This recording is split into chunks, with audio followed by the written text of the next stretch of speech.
Tomorrow, all eyes will be on Parliament Hill as the government unveils its plan on how to spend your money. But is it about boosting the economy, winning votes, or a little bit of both?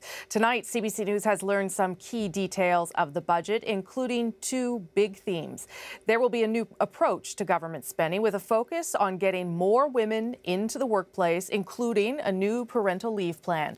And we have details on an ambitious program that will affect all of you, every Canadian. The federal government will take a big step in tomorrow's budget towards a national pharmacare plan. And let's start there. David Cochrane joins me now. Okay, David, what have you learned? Well, you know, Rosie, that shakeup in Ontario politics continued today, and it's probably because of the federal budget. Eric Hoskins quit as provincial health minister and as an MPP today. Tomorrow, it is going to be announced by the federal government that Hoskins will chair a new advisory committee on the implementation of national pharmacare. And it's important to note the wording there, Rosie. This is not a study on the viability of pharmacare or the feasibility of pharmacare. It's on the implementation of pharmacare. So this is something the Liberals are signaling that they intend to do, maybe, I'm told, as soon as next year's budget, and Hoskins' job will be to find a way for them to do it. So the committee that he will chair is going to travel the country. It's going to consult with medical professionals, talk to the provinces, talk to the territories to come up with a plan. And it's something, Rosie, that Eric Hoskins has experience with because they expanded drug coverage here in Ontario when he was the minister so that everyone under the age of 25 has free prescription drugs. I don't remember the Liberals talking a whole lot about this in the past. So what's the political motivation here, David? Yeah, Hoskins' report, the timing of this, it's due next year, which just so happens to be an election year, Rosie. So if you were wondering what the key elements of Justin Trudeau's re-election bid might be, pharmacare, probably going to be front and center. And two other things to point out about this. First, this is a sign the Liberals are at a point in this mandate where they're ready to at least partially move on from delivering on old promises to highlighting new ones.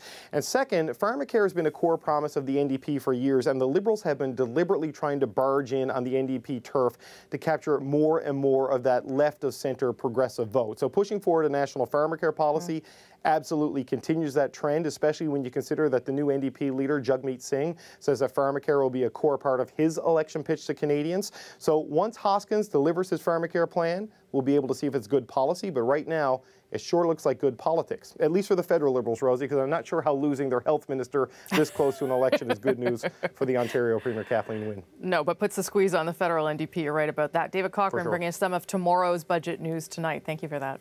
You got it. As we mentioned, women are going to be a big part of tomorrow's budget, and CBC News has learned tomorrow the government will pledge funding for girls and women's in sports, aiming for gender equality across all levels of sport by 2035. That decision based on data showing 41% of girls aged 3 to 17 don't play sports, and the numbers for adult women are much worse. The government made that decision using something called gender-based analysis. You'll hear a lot about it on Parliament Hill tomorrow, so here's how it works.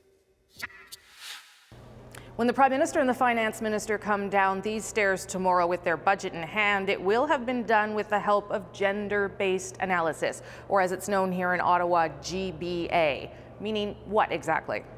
The government looks at its policy decisions to see how they affect men and women differently, and if they aren't fair, how to fix them.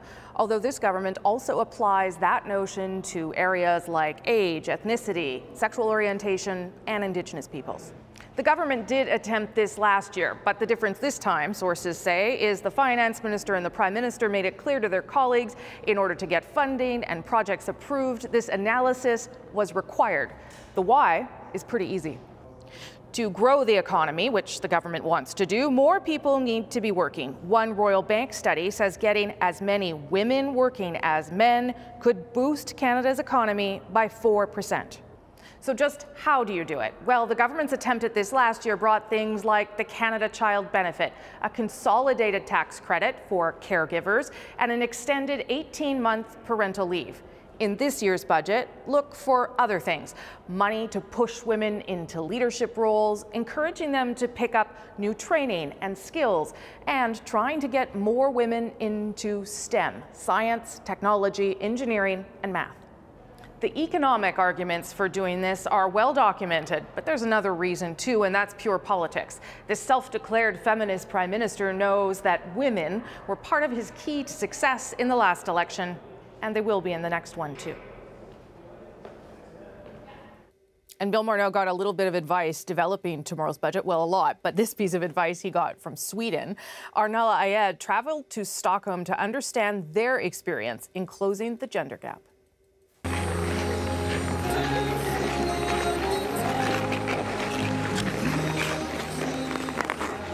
When you're this far north, you learn early how to take the edge off the winter. This far north, they've also long pushed to take the edge off inequality.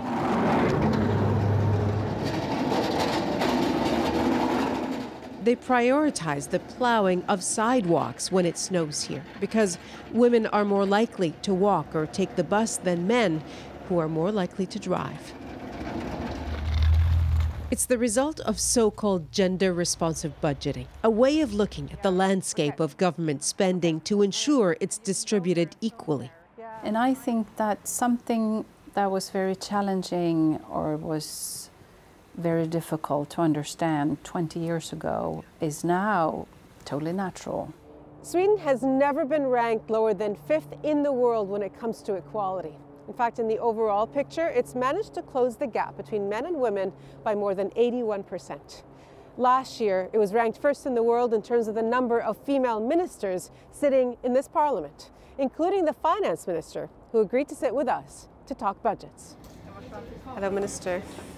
When it comes to governments pushing equality, almost no tool is more powerful than their budgets. A gender analysis of budget plans is mandatory for all the ministries in Sweden's self-described feminist government.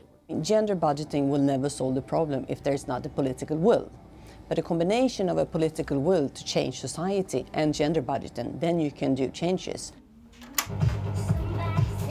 One of the bolder changes, adding a month of parental leave specifically for fathers that can't be shared, aimed at getting more men to shoulder more of the time away from work. But I think solutions like that, so that we can actually make it very easy for people to actually be equal as parents and make it a bit difficult to choose, the maybe easier way out. Etta's parents have been splitting available leave in half to take care of her. Well, I sort of felt that was my right to do. It's like bringing up a kid in Sweden today. You have the right to be at home with them. So, do these measures work in fostering more equality? Long before the government looked at budgets with a gender lens, the Swedish women's lobby did. And while they do see improvements, they see lots of gaps in income and work conditions, for instance. We have analysis of what are the background, the causes for the gaps that we have, but we are still trying, for that last step, which is like, where are the reforms that are going to close those gaps?